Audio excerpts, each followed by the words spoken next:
നമസ്കാരം. ഫുക്രിയിലേക്ക് സ്വാഗതം. 2020 ലോകകപ്പിലെ സൂപ്പർ 8-ൽ നാളെ അതിനിർണായകമായ ഇന്ത്യ സിംബാബ്വെ മത്സരം നടക്കാൻ പോവുകയാണ്.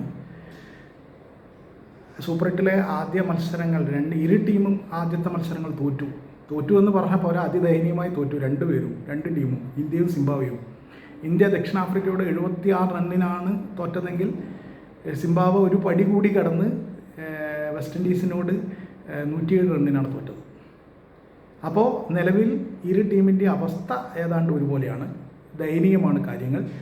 ഇനി അവരുടെ 2 മത്സരങ്ങളും ജയിച്ചാൽ മാത്രം പോരാ, മറ്റ് ടീമുകളുടെ റിസൾട്ടിനെ കൂടി ആശ്രയിച്ചിരിക്കുന്നു അവരുടെ മുന്നോട്ട് പോക്ക്. അതായത് അവർ സെമിഫൈനലിൽ എത്തുമോ ഇല്ല എന്നറിയാൻ മറ്റ് ടീമുകൾ എങ്ങനെ കളിക്കുന്നു എന്ന് കൂടി നോക്കിയിരിക്കേണ്ട അവസ്ഥയിലാണ് ഇന്ത്യയും അതെ, സിംബാബ്വെയും അതെ. അപ്പോൾ ഈ സാഹചര്യത്തിൽ ഇന്ത്യൻ ആരാധകർ ഉറപ്പായും ഈ കളി വലിയ മാർജിൽ ജയിച്ചേ മതിയാകൂ എന്ന ഒരു മാനസികാവസ്ഥയിലാണ്. അങ്ങനെ ജയിക്കാൻ ഇന്ത്യൻ ടീമിൽ മാറ്റങ്ങൾ അനിവാര്യമാണ് എന്ന് ആരാധകർ വിശ്വസിക്കുന്നുണ്ട്. അതുപോലെ തന്നെയാണ് ക്രിക്കറ്റ് വിദഗ്ധർ ഒരുപോലെ വിശ്വസിക്കുന്നുണ്ട്. അതുകൊണ്ട് തന്നെ ഇന്ത്യൻ ടീമിൽ നാളെ സിംബാബ്വെക്കെതിരെ കളിക്കുന്ന ഇന്ത്യൻ ടീമിൽ തീർച്ചയായിട്ടും മാറ്റങ്ങളുണ്ടാവും. അത് ഒന്നിലധികം മാറ്റങ്ങളുണ്ടാകും. കഴിഞ്ഞ കുറേ മത്സരങ്ങളിലായിട്ട് തീർത്തും മോശം ഫോമിലുള്ള അഭിഷേക് ശർമ്മയോ തിലക് വർമ്മയോ കളിക്കാൻ സാധ്യതയില്ല. പകരം മലയാളികൾ ഇഷ്ടപ്പെടുന്ന മലയാളി താരമായ സഞ്ജു സാംസൺ കളിക്കും എന്നാണ് റിപ്പോർട്ടുകൾ സൂചിപ്പിക്കുന്നത്. അഭിഷേക് ശർമ്മ കഴിഞ്ഞ 4 മത്സരങ്ങളിൽ 3 സംപൂജ്യനായിട്ടാണ് പുറത്തായത്. ഡക്കായിരുന്നു, അക്കൗണ്ട് പോലും തുറന്നില്ല. 4ാമത്തെ കളിയിൽ, അതായത് കഴിഞ്ഞ ദക്ഷിണാഫ്രിക്കയ്ക്കെതിരായ സൂപ്പർ 8 മത്സരത്തിൽ എങ്ങനെയൊക്കെയോ 15 റൺ അടിച്ചു. അതാണ് ആകെ ഈ 4 കളിയിലെ അദ്ദേഹത്തിൻ്റെ സമ്പാദ്യം, 15 റണ്ണ്. തിലക് വർമ്മയാകട്ടെ തട്ടിമുട്ടി 10, 20, 25 റണ്ണടിക്കും കുറഞ്ഞ സ്ട്രൈക്ക് റേറ്റിൽ. വലിയ സ്ട്രൈക്ക് റേറ്റ് വേണ്ടടുത്ത് അദ്ദേഹത്തിന് വമ്പൻ അടികൾക്ക് പറ്റാറില്ല. പിന്നെ എങ്ങനെയെങ്കിലുമൊക്കെ 20, 25 റണ്ണടിക്കും. അതുകൊണ്ട് ഒരു കാര്യമില്ല ടീമിന്. അതുകൊണ്ട് തന്നെ ഈ 2 താരങ്ങളിൽ ആരെങ്കിലും ഒരാളെ മാറ്റി സഞ്ജു സാംസനെ കളിക്കും എന്ന് തന്നെയാണ് അറിയാൻ കഴിയുന്നത്. അത് അതിനിർണായകമാണ്. അത് ക്രിക്കറ്റ് വിദഗ്ധർ, അനിൽ കുംബ്ലെ അടക്കമുള്ള വിദഗ്ധർ തുടർച്ചയായി ആവശ്യപ്പെട്ടിരുന്നതാണ്. സഞ്ജുവിനെ എങ്ങനെ വെറുതെ ബെഞ്ചിൽ ഇരുത്തരുത്, സഞ്ജുവിനെ കളിപ്പിക്കണമെന്ന്. അത് നാളെ നടക്കും എന്ന് തന്നെയാണ് റിപ്പോർട്ടുകൾ സൂചിപ്പിക്കുന്നത്. മറ്റൊന്ന്, മധ്യനിരയിൽ പരാജയപ്പെട്ടുകൊണ്ടേയിരിക്കുന്ന ബാറ്റർ റിങ്കു സിംഗിനെ മാറ്റി ഇന്ത്യയുടെ നിലവിലെ ഏറ്റവും മികച്ച സ്പിന്നറായ കുൽദീപ് യാദവിനെ ആ സ്ഥാനത്ത് കൊണ്ടുവരും എന്നാണ് അറിയാൻ കഴിയുന്നത്. തീർച്ചയായിട്ടും അതും നല്ല മാറ്റമായിരിക്കും. കുൽദീപ് യാദവ് ഒരു ചൈനാമൻ ബൗളർ എന്ന നിലയിൽ, മികച്ച ലെഫ്റ്റ് ആം സ്പിന്നർ എന്ന നിലയിൽ തീർച്ചയായിട്ടും കുൽദീപ് യാദവ് ടീമിൽ വരുന്നത് ഇന്ത്യക്ക് വളരെയധികം ഗുണം ചെയ്യും. മറ്റൊരു മാറ്റം എന്ന് പറയുന്നത്, കഴിഞ്ഞ കളിയിൽ വ്യാപകമായ വിമർശനം ഇന്ത്യ നേരിടേണ്ടി വന്ന ഒരു അബദ്ധം തിരുത്തലാണ്.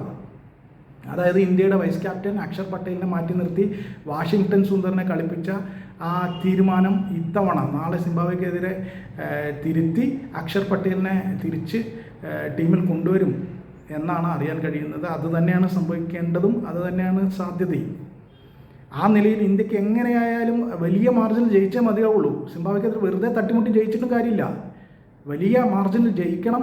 അതിനു വേണ്ട മാറ്റങ്ങൾ തീർച്ചയായിട്ടും ടീം നടത്തിയേ മതിയുള്ളൂ. ആ നിർബന്ധിതാവസ്ഥയിലാണ് ഗൗതം ഗംഭീറായാലും സൂര്യകുമാർ യാദവും. ഇവർ 2 പേരും സമൂഹ മാധ്യമങ്ങളിൽ നേരിടുന്ന ആക്രമണം എന്ന് പറയുന്നത് ചില്ലറയല്ല.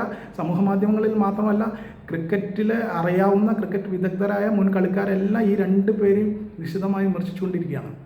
അപ്പോൾ ആ സാഹചര്യത്തിൽ അവർക്ക് എങ്ങനെയും വിജയിച്ചേ പറ്റുള്ളൂ. അത് അവരുടെ നിലനിൽപ്പിൻ്റെ പ്രശ്നമാണ്. ഏത് നിലയിലും ഇന്ത്യൻ ടീമിന് ജയിച്ചേ പറ്റുള്ളൂ.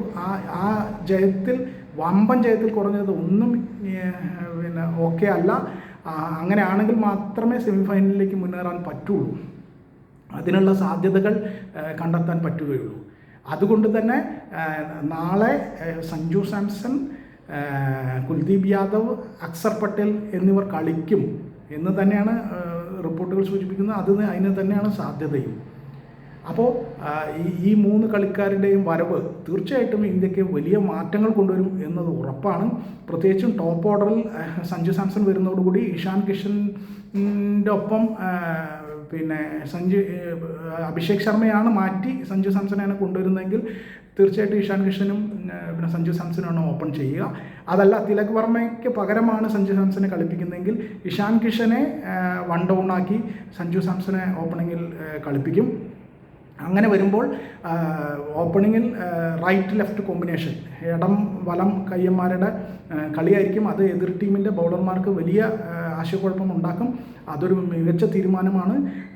തീർച്ചയായിട്ടും സഞ്ജു വരുന്നതോടുകൂടി സഞ്ജുവിന് തീർച്ചയായിട്ടും നല്ല ഇന്നിങ്സ് കളിക്കാൻ കഴിയും.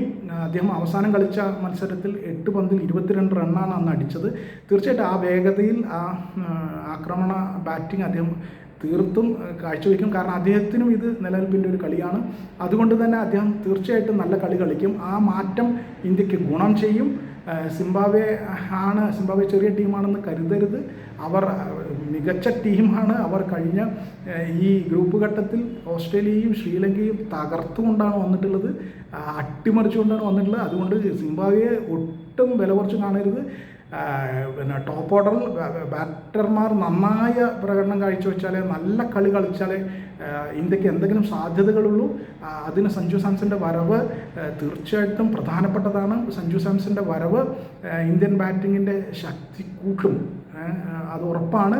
ആ ഒരു വ്യത്യാസം അവിടെ ഉണ്ടാവും. പിന്നെ കുൽദീപ് യാദവും അക്സർ പട്ടേലും വരുമ്പോൾ രണ്ടും ലെഫ്റ്റ് ഹാൻഡ് സ്പിൻ ബൗളേഴ്സാണ്. അവരുടെ വരവ് തീർച്ചയായിട്ടും ഇന്ത്യക്ക് വലിയ ഗുണം ചെയ്യും. ഇപ്പോഴത്തെ കോമ്പിനേഷനെ ഒന്ന് മാറ്റി പൊളിച്ച് വേറൊരു കോമ്പിനേഷൻ പരീക്ഷിക്കേണ്ടത് അത്യാവശ്യമാണ്. തുടർച്ചയായി തോൽക്കുകയോ മോശം കളി കളിക്കുകയോ ചെയ്യുന്ന ഒരു ടീം അനിവാര്യമായും ചെയ്യേണ്ട ഒരു കാര്യമാണ് ഈ പൊളിച്ചെഴുത്ത്. ഒന്ന് പൊളിച്ചു മാറ്റി വേറെ കോമ്പിനേഷൻ പരീക്ഷിക്കുക എന്നുള്ളത്. ആ പരീക്ഷണത്തിലേക്ക് ഇന്ത്യ തീർച്ചയായും പോയേ പറ്റുള്ളൂ, പോകണം. ഫാസ്റ്റ് ബൗളിങ്ങിൽ അർഷദീപ് സിംഗും ജസ്പ്രീത് ബുംറയും നന്നായിട്ട് ബോൾ ചെയ്യുന്നുണ്ട്. അവർക്കൊപ്പം ഹാർദിക് പാണ്ഡ്യ കൂടി ചേരുന്നതോടുകൂടി ആ ഡിപ്പാർട്ട്മെൻറ്റ് ഓക്കെയാണ്. അപ്പോൾ ഇന്ത്യയുടെ പ്രശ്നം സ്പിൻ ഡിപ്പാർട്ട്മെൻറ്റിലും ബാറ്റിങ്ങിലുമാണ്. അത് തീർച്ചയായിട്ടും ആ രണ്ട് ഡിപ്പാർട്ട്മെൻറ്റിലും സഞ്ജു സാംസൻ്റെ വരവോടുകൂടി ബാറ്റിങ്ങിലും കുൽദീപ് യാദവിൻ്റെയും അക്സർ പട്ടേലിൻ്റെയും വരവോടുകൂടി അവരോടൊപ്പം വരുൺ ചക്രവർത്തി കൂടി ചേരുന്നതോടുകൂടി ആ ഡിപ്പാർട്ട്മെൻറ്റിലും ഇന്ത്യ മികച്ച പ്രകടനം കാഴ്ചവെക്കാൻ ഇന്ത്യക്ക് കഴിയും.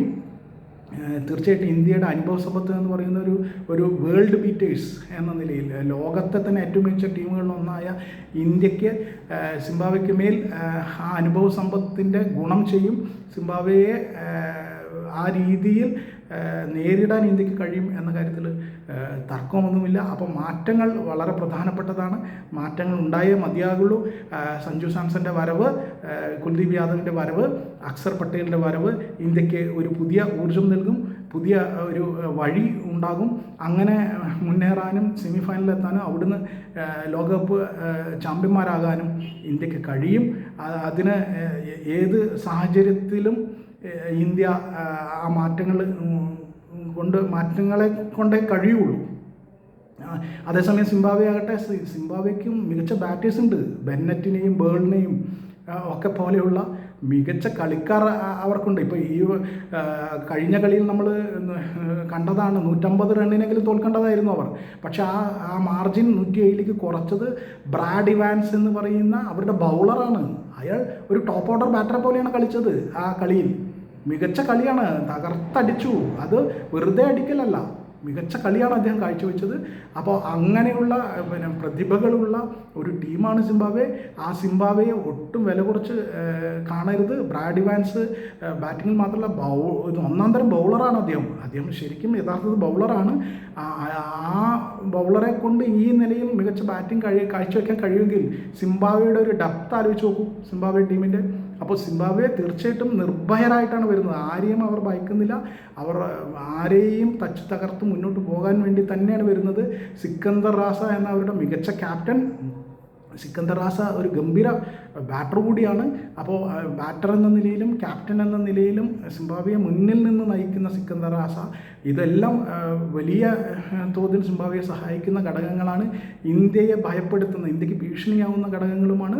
അപ്പോൾ ആ നിലയിൽ തീർച്ചയായിട്ടും സിംബാബ്വെയെ വില കുറച്ച് കാണരുത്. ഓസ്ട്രേലിയയും ശ്രീലങ്കയെയും അട്ടിമറിച്ച ആത്മവിശ്വാസം അവർക്കുണ്ട്. കഴിഞ്ഞ കളിയിൽ അവർ വെസ്റ്റ് ഇൻഡീസിനോട് ദയനീയമായി തോറ്റു. അതൊരു കളി മാത്രമാണ്. ആ കളിയുടെ അടിസ്ഥാനത്തിൽ അവരെ വിലയിരുത്തി അവരെ വില കുറച്ച് കാണരുത്. അവർ പിന്നെ തീർച്ചയായിട്ടും ഈ 2020 ലോകകപ്പിൽ അവരുടെ പഴയ പ്രതാപത്തിലേക്ക് പോകുന്ന കളിയാണ് അവർ കാഴ്ചവെച്ചിട്ടുള്ളത്. അപ്പോൾ ആ രീതിയിൽ ഒരു തരത്തിലും സിംബാബ്വേയെ വില കുറച്ച് കാണാൻ കഴിയില്ല. അവർ വെസ്റ്റ് ഇൻഡീസിനോട് മോശമായി കളിച്ചു എന്നതുകൊണ്ട് നാളെ ഇന്ത്യയോട് മോശമായി കളിക്കണമെന്ന് യാതൊരു അർത്ഥമില്ല, അത് അങ്ങനെ ചിന്തിക്കാൻ പോലും കാരണമില്ല. അതുകൊണ്ട് തന്നെ ഇന്ത്യ സിംബാബ്വേയെ ഒരു ഒത്ത ടീമായി കണ്ടുകൊണ്ട് തന്നെ ഈ ഇന്ത്യൻ ടീമിനെ അണിയിച്ചൊരുക്കുകയും ആ കോമ്പിനേഷൻ കറക്റ്റായിരിക്കണം. അത് കൃത്യമായിട്ടും സഞ്ജുവും കുൽദീപും അക്സറും വരുന്നതോടുകൂടി ആ കോമ്പിനേഷൻ ശരിയായ അർത്ഥത്തിലേക്ക് വരും. ഇന്ത്യൻ ടീമിൽ ഒരു മാറ്റം ഉണ്ടാകും. മാറ്റം വളരെ പ്രധാനമാണ്. തോറ്റുകൊണ്ടേയിരിക്കുമ്പോൾ ഒരു കോമ്പിനേഷൻ ചേഞ്ച് ഉണ്ടാകുമ്പോൾ അത് ഏത് ടീമിനും വളരെയധികം ഗുണം ചെയ്യും. അവർക്ക് കുറച്ചുകൂടി ഒരു ഫ്രഷ്നെസ് വരും. ആ ഫ്രഷ്നെസ് കൊണ്ടുവരാൻ സഞ്ജു സാംസണ് ബാറ്റിങ്ങിൽ തീർച്ചയായിട്ടും കഴിയും. സഞ്ജു സാംസൺ ഒരു ഉജ്ജ്വല പ്രതിഭയാണ്, അസാധാരണ പ്രതിഭയാണ്. അത് അദ്ദേഹത്തിന് ഏത് സാഹചര്യത്തിലും മികച്ച കളി കാഴ്ചവെക്കാനുള്ള മിടുക്കുണ്ട്. അതുകൊണ്ട് തന്നെ ഏത് കളിയെ മാറ്റിമറിക്കാനുള്ള കഴിവുണ്ട്. അതുകൊണ്ട് തന്നെ സഞ്ജുവിൻ്റെ വരവ് തീർച്ചയായിട്ടും ബാറ്റിങ്ങിൽ ഇന്ത്യക്ക് തീർച്ചയായിട്ടും ഗുണം ചെയ്യും. ഒപ്പം തന്നെ കുൽദീപ് യാദവും അക്സർ പട്ടേലും ബൗളിങ്ങിലും വരുന്നതോടുകൂടി കുറേ കൂടി ശക്തമായ ഒരു ടീമായി ഇന്ത്യ മാറും. അതുവഴി സിംബാബ്വേയെ തോൽപ്പിക്കാനും മുന്നോട്ട് ഉള്ള പോക്കിന് ശക്തി പകരാനും ആത്മവിശ്വാസത്തോടു കൂടി കൂടുതൽ മികച്ച നിലയിൽ കളിക്കാനും ഇന്ത്യക്ക് കഴിയുമെന്നത് ഉറപ്പാണ്.